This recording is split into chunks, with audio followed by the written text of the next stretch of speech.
दोस्तों आज के वीडियो में मैं आप लोगों के साथ में कुछ नर्सरी सीक्रेट फर्टिलाइज़र्स को शेयर करूंगी। अगर आप नर्सरी जाते हैं तो आपने देखा होगा वहाँ के हर पौधे की ग्रोथ काफ़ी अच्छी है। अगर कोई फ्लावरिंग प्लांट है तो उस पर काफ़ी कलियाँ और फूल आए हुए होते हैं, और इंडोर प्लांट्स है तो वो काफ़ी हरा भरा होता है। लेकिन उन्हीं प्लांटों को जब आप ख़रीद कर घर ले आते हैं तो कुछ समय तक तो वो ठीक चलते हैं, लेकिन फिर उस पर कलियां नहीं बनती हैं, फूलों की संख्या काफ़ी कम हो जाती है तथा पौधे की ग्रोथ भी नर्सरी के पौधों की तरीके से नहीं रह जाती है। तो आज के वीडियो में मैं कुछ ऐसी ही फर्टिलाइज़र्स आपको बताऊंगी जिनको कि नर्सरी वाले हर 8 से 10 दिन के अंतर पर अपने नर्सरी के सभी पौधों पर इस्तेमाल करते हैं। तो फिर चलिए वीडियो की शुरुआत करती हूँ और बताती हूँ कि किस तरीके से बगीचे में आप इन फर्टिलाइज़र्स का यूज़ कर सकते हैं, कितने दिनों के अंतर पर कर सकते हैं और कितनी मात्रा में कर सकते हैं। नमस्कार दोस्तों, मेरे YouTube चैनल पर आप सभी लोगों का हार्दिक स्वागत है। तो दोस्तों सभी नर्सरी वाले ऐसी फर्टिलाइज़र्स को इस्तेमाल करते हैं जो उनको बहुत आसानी से, छोटी जगह हो या बड़ी जगह हो, आसानी से मिल सकें। तो आप सामने जो देख रहे हैं ये वो सभी फर्टिलाइज़र्स हैं जिनका कि नर्सरी वाले यूज़ करते हैं, और इनमें से कई फर्टिलाइज़र्स का हम लोग भी अपने बगीचे में इस्तेमाल करते हैं। तो दोस्तों इसी क्रम में पहले नंबर पर यूरिया फर्टिलाइज़र को रखते हैं, और इस फर्टिलाइज़र में लगभग 80% अकेली नाइट्रोजन पाई जाती है, और नर्सरी वाले इस फर्टिलाइज़र का सबसे ज़्यादा इस्तेमाल करते हैं क्योंकि इसके इस्तेमाल करने से पौधा हरा भरा रहता है और पौधे पर कलियां जल्दी बनने लगती हैं, और इसका रिजल्ट भी बहुत जल्दी देखने को मिलता है। लेकिन अगर इसको अधिक मात्रा में इस्तेमाल कर लिया जाता है तो ये पौधे की पत्तियों को जलाने लगती है, और दूसरा पौधे की उर्वरक शक्ति काफ़ी मिट्टी की कम हो जाती है, जिसकी वजह से मिट्टी एसिडिक हो जाती है। इसलिए दोस्तों अगर आप इसका इस्तेमाल करना चाहते हैं तो 2 महीने में एक बार ही आप इसका इस्तेमाल करें, और जब भी आप इसका इस्तेमाल करें तो 0.5 ग्राम से 1 ग्राम यूरिया को 1 लीटर पानी में घोल लें, और उसके बाद पौधे की पत्तियों पर स्प्रे करें या गमले की मिट्टी की गुड़ाई कर इस्तेमाल करें, क्योंकि ये एक केमिकल फर्टिलाइज़र है। दोस्तों दूसरे नंबर पर सबसे ज़्यादा नर्सरी में इस्तेमाल होने वाली खाद सिंगल सुपर फास्फेट है, और इसका इस्तेमाल पौधों पर नई ब्रांचों को और नई नई रूट्स को डेवलप करने के लिए किया जाता है। नर्सरी वाले यूरिया के बाद में इस खाद का ही काफ़ी अधिक मात्रा में इस्तेमाल करते हैं, और इसको जब इस्तेमाल किया जाता है तो 1 से 2 ग्राम मिट्टी में मिलाया जाता है या फिर 1 लीटर पानी में घोलकर पौधों पर अच्छी तरीके से स्प्रे किया जाता है। इसका इस्तेमाल उन पौधों पर नर्सरी वाले सबसे ज़्यादा करते हैं जिन पौधों पर फूल नहीं आ रहे होते हैं या कलियां नहीं बन रही होती हैं, तो इसके इस्तेमाल से कलियां बनने लगती हैं। अगर आप इसका इस्तेमाल अपने बगीचे में करना चाहते हैं तो महीने में एक बार आप इसका इस्तेमाल कर सकते हैं। तीसरे नंबर पर पोटास फर्टिलाइज़र आती है जिसको कि पोटेशियम सल्फेट के नाम से जाना जाता है, और फ्रेंड्स ये ऑरेंज कलर की होती है और ये ऑर्गेनिक फर्टिलाइज़र्स होती है, और इसमें पोटेशियम बहुत अधिक मात्रा में पाया जाता है, और इसका पौधों पर इस्तेमाल पौधे पर फूल और फल जल्दी लाने के लिए किया जाता है। इसके अलावा पौधे की अगर पत्तियां पीली हो रही होती हैं और कलियां बनने के बाद में नीचे गिरने लगती हैं पीली होकर, तब पौधे में पोटेशियम की कमी होती है, तो उस कमी को दूर करने के लिए इसका इस्तेमाल किया जाता है। नर्सरी वाले इस फर्टिलाइज़र का भी अपने पौधों पर फूलों को अधिक और जल्दी लाने के लिए करते हैं। तो अगर आप घर में इसका इस्तेमाल अपने करना चाह रहे हैं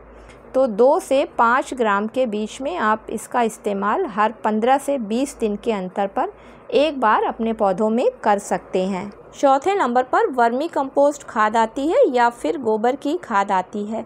तो दोस्तों नर्सरी वाले इसको भी बहुत अधिक मात्रा में उस समय इस्तेमाल करते हैं जब वो कोई नया पौधा लगा रहे होते हैं, क्योंकि इस पौधे में नाइट्रोजन, फास्फोरस, पोटेशियम के साथ साथ बहुत से माइक्रो न्यूट्रिएंट्स पाए जाते हैं, और जब पौधे को मिट्टी तैयार करते समय इसको मिट्टी में डाल दिया जाता है तो ये धीरे धीरे न्यूट्रिशन पौधे को ग्रोथ के लिए देते रहते हैं।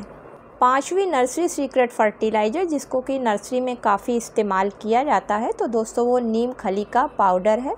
और ये एक बहुत अच्छा NPK फर्टिलाइज़र का सभी प्रकार के पेड़ पौधों पर काम करता है क्योंकि इसमें नाइट्रोजन, फास्फोरस, पोटेशियम के साथ में बहुत से माइक्रो न्यूट्रिएंट्स भी पाए जाते हैं।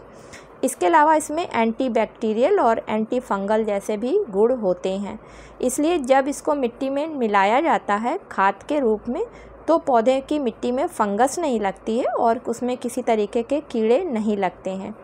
साथ में इसमें जो जिंक, मैग्नीशियम जैसे एलिमेंट पाए जाते हैं उसकी वजह से मिट्टी की उर्वरक शक्ति काफ़ी बढ़ जाती है और मिट्टी में जब फर्टिलाइज़र आप दें तो कोशिश यही करें कि नीम खली के पाउडर को ज़रूर मिलाकर एक बार मिट्टी में डालें क्योंकि ये एक ऑर्गेनिक फर्टिलाइज़र है। इसके बाद छठे नंबर पर दोस्तों DAP फर्टिलाइज़र आती है जिसे कि डाई अमोनियम फास्फेट के नाम से जाना जाता है और नर्सरी वाले इस फर्टिलाइज़र का भी अपने नर्सरी में काफ़ी इस्तेमाल करते हैं क्योंकि इसमें बहुत अधिक मात्रा में फास्फोरस, नाइट्रोजन, कैल्शियम पाया जाता है और ये वहाँ पर इस्तेमाल करते हैं जिस पौधे में उनको फास्फोरस की कमी या फिर पौधा हरा भरा नहीं दिख रहा होता है उसमें इसका इस्तेमाल करते हैं क्योंकि इसमें जो फास्फोरस है उसमें से 39% फास्फोरस मिट्टी में डालते ही घुल जाता है और पौधे पर अपना असर दिखाने लगता है। तो यूरिया के बाद में DAP खाद को भी नर्सरी वाले काफ़ी अधिक इस्तेमाल करते हैं।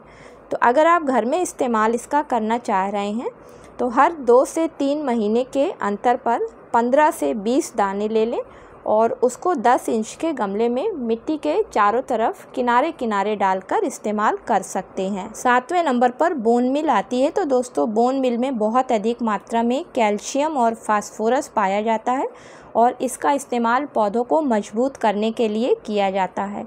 लेकिन बहुत से लोग बोन मिल का इस्तेमाल नहीं करते हैं तो वो इसकी जगह पर चौक का या फिर चूने का इस्तेमाल कर सकते हैं क्योंकि इन दोनों ही चीज़ों में कैल्शियम और फास्फोरस पाया जाता है। 8वें नंबर पर एप्सम सॉल्ट यानी कि अमोनियम सल्फेट आता है। सबसे अधिक मात्रा में स्प्रे के रूप में नर्सरी वाले इसी फर्टिलाइज़र का इस्तेमाल करते हैं क्योंकि इसमें नाइट्रोजन, फास्फोरस, पोटेशियम, जिंक के साथ साथ 17 माइक्रो न्यूट्रिएंट्स पाए जाते हैं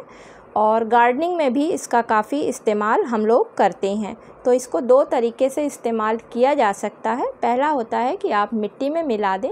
या फिर आप 1 चम्मच एप्सम सॉल्ट को 1 लीटर पानी में घोलकर सुबह और शाम के समय पेड़ों पर अच्छी तरीके से स्प्रे करें। तो ऐसा करने से पौधा काफ़ी हरा भरा हो जाता है और उस पर फ्लावरिंग जल्दी होने लगती है। 9वें नंबर पर ऑर्गेनिक फर्टिलाइज़र्स के रूप में नर्सरी वाले सीवीड फर्टिलाइज़र का इस्तेमाल करते हैं।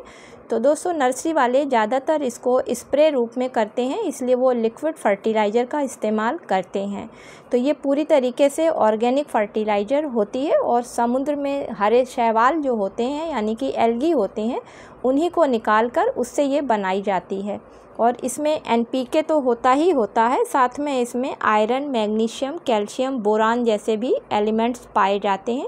और इसका इस्तेमाल पौधों को हरा भरा रखने के साथ में एक साथ सारे पोषक तत्वों को देना होता है। इस फर्टिलाइज़र का आप बगीचे में हर 15 दिन में एक बार इस्तेमाल कर सकते हैं। तो इस्तेमाल करने के लिए 5 ml 1 लीटर पानी में घोलकर अच्छी तरीके से पौधे की मिट्टी में या फिर पौधों पर स्प्रे के रूप में कर सकते हैं। लास्ट और 10वीं फर्टिलाइज़र नर्सरी में यूज़ होने वाली मस्टर्ड केक पाउडर है जिसका कि इस्तेमाल पौधों पर नर्सरी वाले अधिक मात्रा में करते हैं क्योंकि ये एक NPK फर्टिलाइज़र होती है और इसमें नाइट्रोजन अकेली 4 से 7% के बीच में पाई जाती है।